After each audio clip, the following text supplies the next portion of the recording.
Здравствуйте, друзья! В эфире «Геоэнергетика Инфо». Максим Радайкин и сегодняшний мой собеседник Александр Фролов. Здравствуйте! Здравствуйте, здравствуйте. Рекордный спад цен на нефть указывает, что рынком все больше управляют бот-трейдеры. Словесные интервенции США показывают большее влияние на нефтяные котировки, чем решение ОПЕК и конфликты на Ближнем Востоке. Александр, что же такое происходит с ценами на нефть? И почему США до сих пор умудряются подруливать ими? Смотрите, в момент, когда мы записываем это видео, биржевые котировки, ноябрьские фьючерсы на нефть марки Brent остановились на отметках порядка 72,45 доллара за баррель.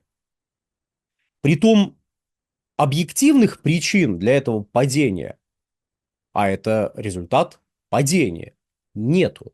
При том, что, когда я говорю, что это падение, тут нужно сделать оговорку, что нефть была более 80 долларов, потом она опускалась ниже 70 долларов, и вот 72 почти что с половиной доллара за баррель – это восстановление цен частичное. Потом, правда, коррекция произошла, но не суть.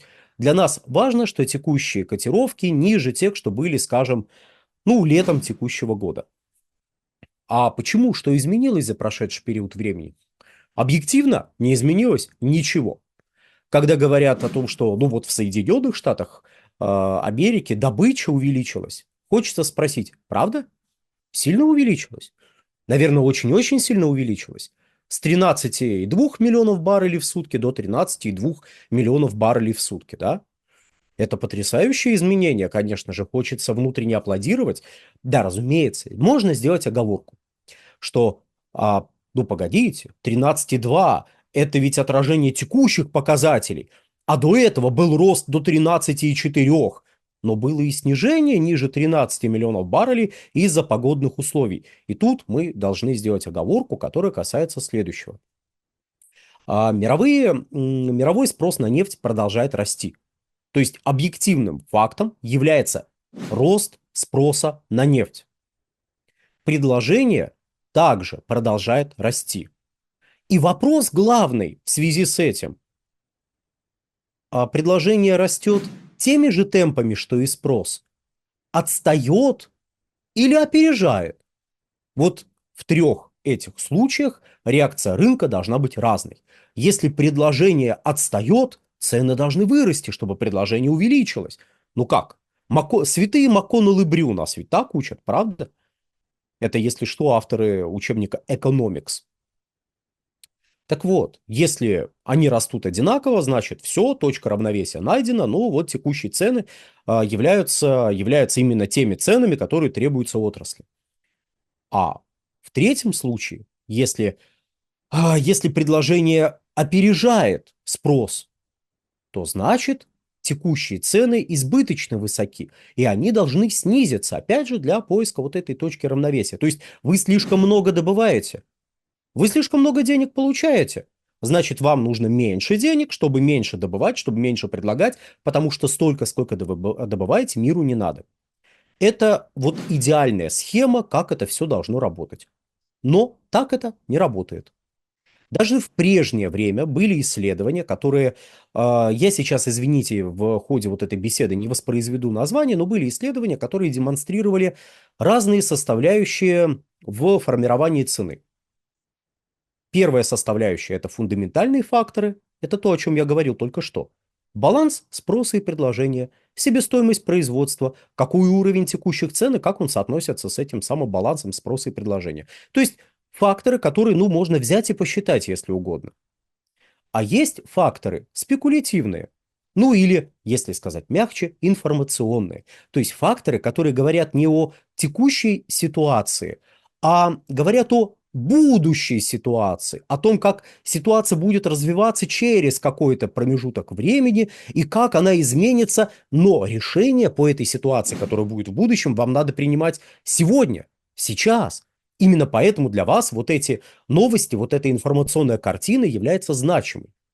Вот вы, участник торгов, вам нужно не просто знать, сколько сейчас нужно нефти, сколько ее предлагают, но вам чисто теоретически нужно знать, сколько нефти нужно будет через месяц, через 2 месяца, через полгода. И тут выступает вот этот информационный фактор, который также вносит свой вклад в формирование цены. По отдельным данным, это в прежние годы, без масштабных информационных кампаний, которую мы тут подозреваем, наличие которой мы тут подозреваем. Так вот, без вот этого всего, на конечную цену, которую мы все могли наблюдать вот в уголочке у деловых изданий, а потом и на крупных агрегаторах, что вот нефть сегодня стоит вот столько-то. Так вот, вот это сколько сегодня стоит нефть формировалось на 20% в отдельные периоды времени, исходя из вот этого информационного шума. Ну, шум это я громко сказал. Все-таки какую-то пользу та информация, которую вы воспринимаете, она приносит. Ну, то есть, если у вас будут данные о том, что некая организация, являющаяся представителем крупных производителей, являющаяся объединением крупных производителей нефти, через 2 месяца начнет добывать больше нефти, должно ли это как-то сказаться на вашей стратегии на рынке? Да, безусловно, как-то должно сказаться, потому что, значит, предложение увеличится. Но тут для вас становится важным следующий фактор. А спрос увеличится ли достаточно, ну, чтобы вот этот рост предложения был адекватным?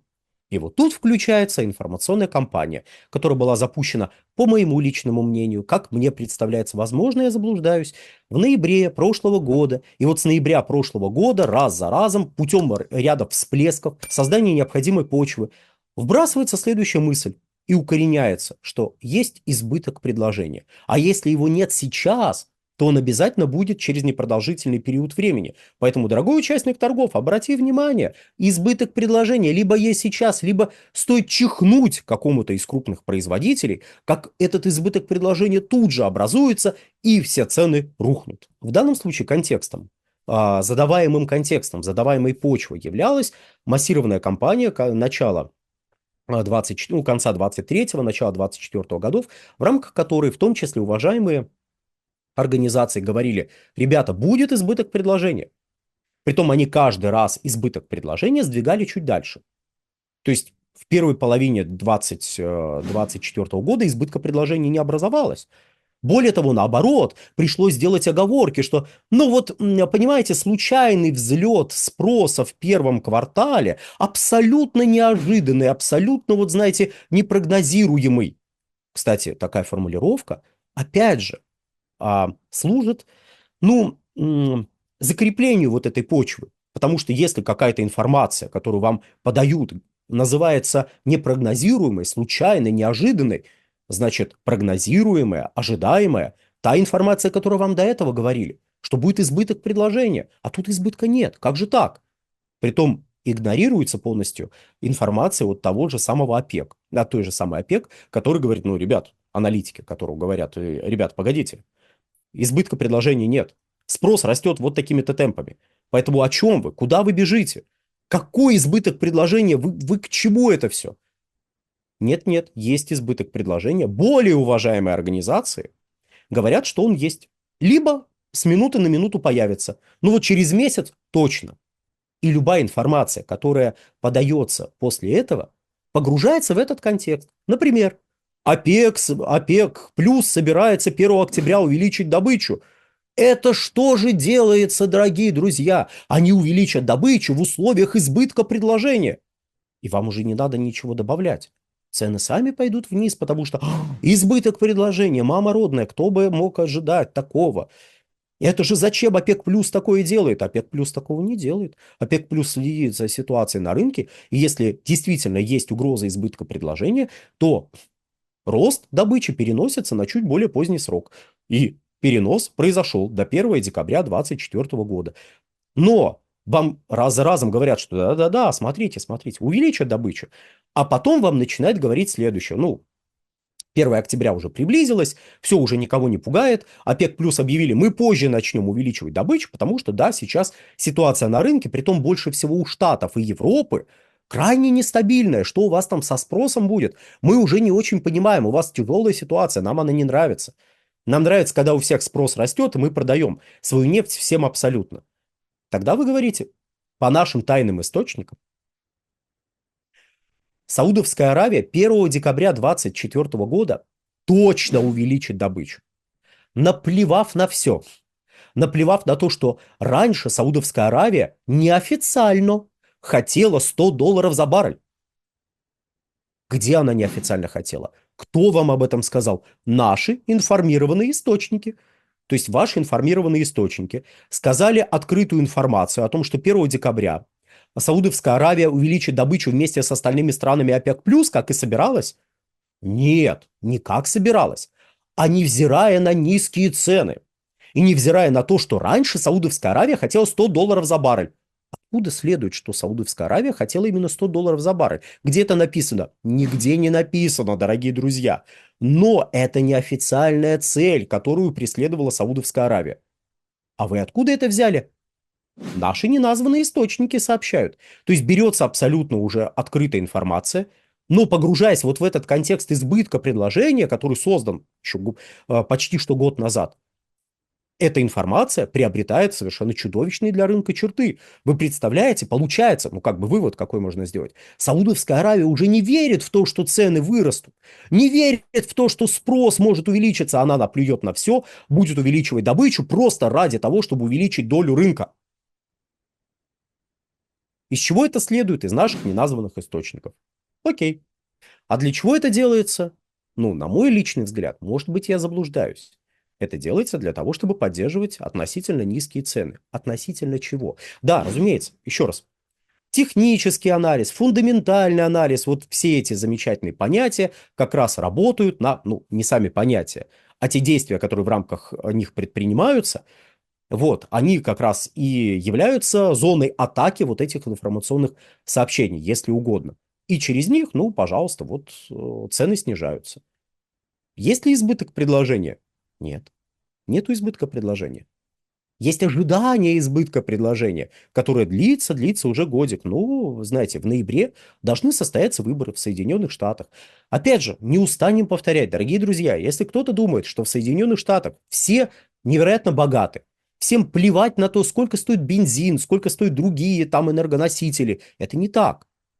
С конца 2021 года, на самом деле еще раньше, но вот с конца 2021 года в активную фазу перешло использование цен на бензин на внутреннем рынке Соединенных Штатов Америки в качестве важного внутриполитического фактора, который пытаются разыгрывать и демократы, и республиканцы. Разыгрывать как? При демократах бензин подорожал. Плохой демократ. Не голосуйте за демократов на промежуточных выборах и не голосуйте за кандидата от демократов на выборах президента. Плохие, нехорошие враги делали так, чтобы для тебя простой американец подорожал бензин, но наш хороший президент-демократ и его хорошая демократическая партия сделала все, чтобы плохим врагам не удалось для тебя поднять цены. И сбили цены. Вот какой молодец наш президент, голосуй за кандидата от демократов, как бы его ни звали. И да, на промежуточных выборах тоже не забудь отдать голос за демократическую партию. Это не шутка. Это не... Понимаете, это можно, конечно, сказать, это теория заговора, но когда на уровне президента Соединенных Штатов в ответах на вопросы звучат вот тезисы про цену бензина, когда в предвыборных речах про цену бензина говорится, когда Минфин Соединенных Штатов Америки раз за разом поднимает эту тему, ну, уже тяжело говорить о том, что, ну что вы тут про бензин говорите? Вот у нас-то цены на бензин, вот о них надо говорить. Я уверен, что кто-то уже побежал в комментарии, что-нибудь такое написал. Но для внутренней политики Соединенных Штатов необходимо держать цены на нефть на низком уровне, чтобы цены на бензин были на низком уровне. Ведь порядка 50% цены бензина в Соединенных Штатах – это цена нефти, из которой этот бензин производится. У нас не так, в России не так, и Россия не оказывает такого же влияния на мировой рынок нефти, как Соединенные Штаты, и нет у нас таких информационных возможностей, чтобы на этот рынок давить. Поэтому здесь мы про Россию не говорим. В очередной раз я обращаюсь к тем, кто уже побежал что-нибудь говорить, а что это вы вот молчите про наши цены на бензин? Потому что они в контексте этого разговора не важны. Вот почему. И поэтому цены на нефть до выборов должны держаться на максимально низком уровне. Поэтому, дорогие наши зрители, подписывайтесь на этот канал. Вот, ну и на все, что сейчас перечислит Максим, тоже, пожалуйста, подпишитесь. Александр, большое спасибо за комментарий. Друзья, пока YouTube замедляют, но окончательно не заблокировали вместе с нами, подписывайтесь на наш телеграм-канал Геоэнергетика Инфо. Ссылка будет в описании к данному видео и закрепленном комментарии. Там же будут реквизиты для желающих финансово поддержать наш проект, чтобы мы и дальше также бодро вещали на просторах интернета. Спасибо, до новых встреч. Всего хорошего.